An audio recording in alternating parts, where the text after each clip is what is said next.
عن أبي هريرة رضي الله تعالى عنه قال قال رسول الله صلى الله عليه وسلم يقول العبد مالي مالي وإن ماله من ماله ثلاث۔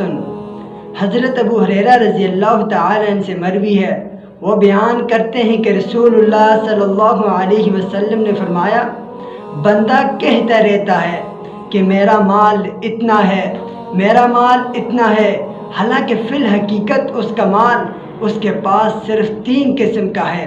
ایک وہ مال جو اس نے پہن لیا، وہ بسیدہ کر لیا۔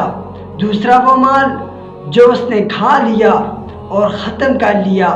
تیسرا وہ مال جو اس نے اللہ تعالیٰ کے راستے میں عطیہ کیا، اللہ تعالیٰ کے راستے میں خرچ کر لیا، اس نے وہ آخرت کے لیے ذخیرہ کر لیا۔